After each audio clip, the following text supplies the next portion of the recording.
بیعت کے کلمات پڑھانے سے پہلے میں تھوڑا سا 2-4 منٹ سمجھاؤں کہ یہ بیعت کسے کہتے ہیں۔ ہر علم، ہر سائنس، ہر فن، یہ کچھ ایکسپرٹس ہوتے ہیں جو مدتوں اس کو پڑھ کر محنت کر کے اس میں مہارت حاصل کرتے ہیں، ایک زندگی گزرتی ہے، اور جو بعد میں آنے والا شخص ہوتا ہے وہ انہی سینئرز کے تجربوں اور علم سے فائدہ اٹھا کر اس میں آگے بڑھتا ہے۔ کوئی لا کرنے والا اسٹوڈنٹ وہ ڈائریکٹ کالا کوٹ پہن کر کورٹ میں نہیں کھڑا ہوتا، وہ کسی سینئر لائرز کے ساتھ مدتوں اس کا جونیئر بن کر پریکٹس کرتا ہے اور سیکھتا ہے۔ ایک ڈاکٹر MBBS کی ڈگری لے کر سیدھا نہیں جاتا، وہ کسی جونیئر کے ساتھ لگ کر وہ کلینکل پریکٹس سیکھتا ہے۔ بالکل ایسے ہی معاملہ ہے کہ جس انسان کو یہ فکر ہوتی ہے کہ میری اگلی زندگی گناہوں سے ممکن حد تک محفوظ گزرے، آخرت کی یاد کے ساتھ زندگی گزرے، میں انسانوں کے بھی حقوق ادا کروں اور اللہ کے، بڑی آسانی اس کو ہوتی ہے اس صورت میں جب وہ کسی ایسے سینئر بندے سے جو پہلے سے 10-20-30-40 سال سے سیکھ رہا ہے، تقویٰ سیکھ رہا ہے، محتاط زندگی کا سلیقہ سیکھ رہا ہے، اخلاق سیکھ رہا ہے، تو اس کو اپنا رہبر بنائے اور یہ کہے کہ میں آج آپ سے وعدہ کرتا ہوں کہ میں قدم قدم پر آپ سے پوچھ کر چلوں، میں اپنی نگاہوں کو کیسے قابو میں رکھوں آپ سے سیکھوں گا، غصے کو کیسے قابو میں رکھوں آپ سے سیکھوں گا، کسی دوسرے کو خوشی ملے تو میرے دل میں جیلسی اور حسد نہ پیدا ہو، میں بھی خوش ہوں، یہ آپ سے سیکھوں گا کیونکہ آپ پہلے سے سیکھ رہے ہیں۔ وہ انسان جس سے وہ شخص وعدہ کر رہا ہے وہ سینئر بھی وعدہ کرتا ہے، وعدہ دونوں طرف سے، اور وہ یہ کہ ٹھیک ہے میں ذمہ داری لیتا ہوں، کوشش کروں گا قدم قدم پر اپنے تجربوں سے تم کو فائدہ پہنچاؤں اور تم کو صحیح راستے پر چلنے میں میں مددگار ثابت، اور جہاں مجھے سمجھ میں نہیں آئے گا میں اور کسی سینئر کی طرف تم کو ریفر کر دوں گا یا اس سے پوچھ کے بتا دوں گا۔ یہ اس طرح کا ایک دو طرفہ معاہدہ ہے جسے بیعت کہتے ہیں۔ یہ عام پیری مریدی جو برکت والی ہوتی ہے یہ وہ نہیں، یہ تو ایک ڈاکٹر کے کلینک میں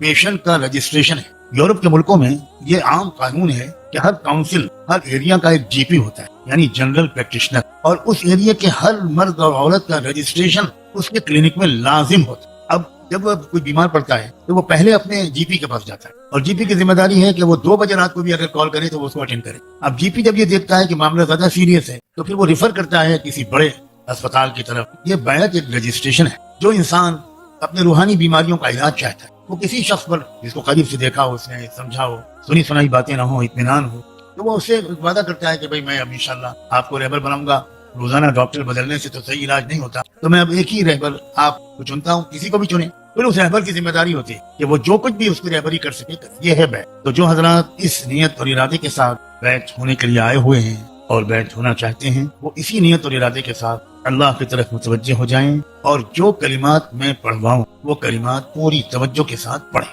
بسم اللہ الرحمن الرحیم، لا الہ الا اللہ محمد الرسول اللہ صلی اللہ علیہ وسلم، اشہد ان لا الہ الا اللہ واشہد ان محمدا عبدہ ورسولہ صلی اللہ علیہ وسلم، آمنت باللہ وملائکتہ وکتبہ ورسلہ والیوم الآخر والقدر خیرہ وشرہ من اللہ تعالی والبعث بعد الموت، آمنت باللہ كما هو بأسمائه وصفاته وقبلت جميع أحكامه إقرارا باللسان وتصديقا بالقلب، أستغفر الله ربي من كل ذنب